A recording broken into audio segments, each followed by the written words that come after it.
আসসালামু আলাইকুম। একনল hygiene soap presents clean game অ্যানালাইসিসে সকলকে আমন্ত্রণ। অ্যানালাইসিস করার খুব বেশি কিছু আসলে নাই। আমি ঢাকার ব্যাটিং অর্ডার নিয়ে আসলে একটু চিন্তিত যে কেন তারা সাব্বিরকে প্রপারলি ইউজ করতে পারছে না, এত পরে তারা কেন ব্যাটিং করাচ্ছে। এনিওয়ে সেটা অন্য একটা ভিডিওতে বলবো। ইথান ব্রুকসের ক্যাচটা নিয়ে কথা বলতে চাই, শামীম পাটোয়ারের আউটটা নিয়ে কথা বলতে চাই। অনেকেই প্রশ্ন করছেন যে এটা আসলে আউট হয়েছে কি হয় নাই। টু বি ভেরি অনেস্ট, এই বিষয়টা পুরোপুরি যখন এরকম ক্লোজ কল থাকে, মানে প্রযুক্তির উপর ডিসিশন নিতে হয়, এরকম 50-50 কল থাকে, এটা পুরোপুরি ডিপেন্ড করে আম্পায়ারের উপর। আম্পায়ার আসলে কি মনে করছেন। আপনি যদি আমাকে জিজ্ঞেস করেন, আমি যদি তৃতীয় আম্পায়ারের জায়গায় থাকতাম, আমি এটাকে আউট দিতাম না। কেন আমি এটাকে আউট দিতাম না সেই বিষয়টা আমি একটু ক্ল্যারিফাই করতে চাই। এটা অনেকের অনেক ধরনের মন্তব্য বা মতামত থাকতে পারে, বাট আমার মতামতটা আমি বলি। সেটা হচ্ছে, প্রথমত ইথান ব্রুকস যখন প্রথম কন্ট্যাক্টটা করেছেন তখন তিনি বাউন্ডারি লাইনের ওই পারেই ছিলেন। এরপরে তিনি বাউন্ডারি লাইনের ওই পাশে চলে গেছেন, মানে বিয়ন্ড দ্য বাউন্ডারি তিনি চলে গেছেন। বিয়ন্ড দ্য বাউন্ডারি যাওয়ার পর এরপর যখন বলটাকে তিনি রিসিভ করছেন, যে সময়টায় বলটাকে রিসিভ করছেন ওই সময়টায় তার পা বাউন্ডারি লাইনে বা মাটির সঙ্গে টাচ করা বলে আমার কাছে মনে হয় মাটিতে টাচ করা এবং ওই সময় আঙ্গুলের সঙ্গে বলটা স্পর্শ করা, এটা আমার কাছে মনে হয়। আমি ভুলও হতে পারি, আবারও বলি আমি ভুলও হতে পারি।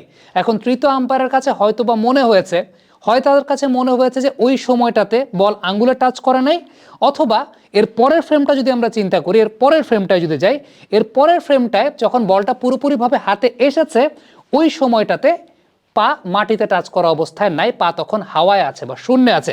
এটা তৃতীয় আম্পায়ার মনে করতে পারেন।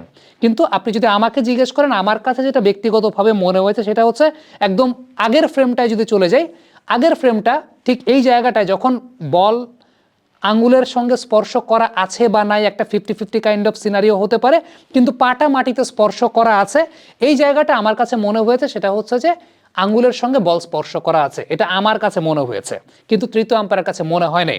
আবার এর পরের ফ্রেমটায় যাই, এর পরের ফ্রেমটায় যেটা তৃতীয় আম্পায়ারের কাছে মনে হয়েছে যে বল হাতে আছে কিন্তু পাটা শূন্যে আছে, কিংবা পাটা মাটির সঙ্গে বা ভূমির সঙ্গে স্পর্শ করা নাই, শূন্যে ভাসছে, এটা তৃতীয় আম্পায়ারের কাছে হয়তো বা মনে হচ্ছে। এখন ওই জায়গাটা আমার কাছে একটা 50-50 কাইন্ড অফ সিনারিও, যে এই সময়টা আসলে পাটা মাটিতে আছে নাকি পাটা শূন্যে ভাসছে, সেটা একটা 50-50 সিদ্ধান্ত হতে পারে। বাট আমার কাছে মনে হয় যে পাটা তখনও মাটিতে লাগা অবস্থাতেই ছিল। এর পরের ফ্রেমটাতে আমরা অ্যাকুরেটলি দেখতে পাচ্ছি যে বল হাতে আছে, পাটা শূন্যে ভাসছে এর পরের ফ্রেমটাতে, এবং তিনি ল্যান্ড করেছেন আসলে বাউন্ডারির উপর ওই পাশে গিয়ে, মানে প্লেইং এরিয়াতে গিয়ে। একনল অ্যাডভান্সড হাইজিন সোপের ন্যাচারাল ব্যাকটেরিয়ালাইসিস টেকনোলজি জীবাণু থেকে দেয় 99.99% প্রোটেকশন। একনল অ্যাডভান্সড হাইজিন সোপ, এবার জীবাণু ধুলাবালি ঘাম ক্লিন বোল্ড। কিন্তু আমার মনের মধ্যে যে বিষয়টা একদম প্রথমেই মনে হয়েছে সেটা হচ্ছে যে একদম ইনিশিয়াল যে জায়গাটা যেখানে পাটা মাটিতে আছে বলেই আমরা ধরে নিতে পারি 100%, আর আঙ্গুলের সংস্পর্শে বল এসেছে কি আসে নাই সেটা 80-20 ধরতে পারেন, 50-50ও না, 80-20, মানে 20% একটা ডাউটের জায়গা হয়তো বা থাকলেও থাকতে পারে যে আঙ্গুলে এসেছে কি নাই, বাট আমার কাছে মনে হয় সেটা আঙ্গুলে এসেছে।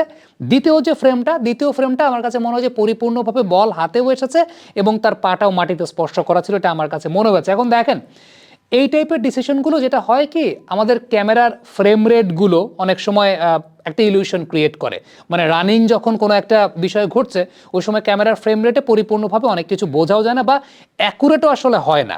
এই সব ক্ষেত্রে বিশেষ করে এই ঘটনাটা যখন ঘটেছে, যদি ডাউটও তৈরি হয় যে ঠিক আছে এটা আমি আসলে পরিপূর্ণভাবে ডিসিশনটা আমি দিতে পারছি না, আমার মনের মধ্যে ডাউট আছে, সেটা আসলে ব্যাটসম্যানের ফরেই যাওয়া উচিত। এটা আমার কাছে, এটা পুরোপুরি ব্যক্তিগতভাবে মনে হয় যে এটা ব্যাটসম্যানের ফরেই যাওয়া উচিত।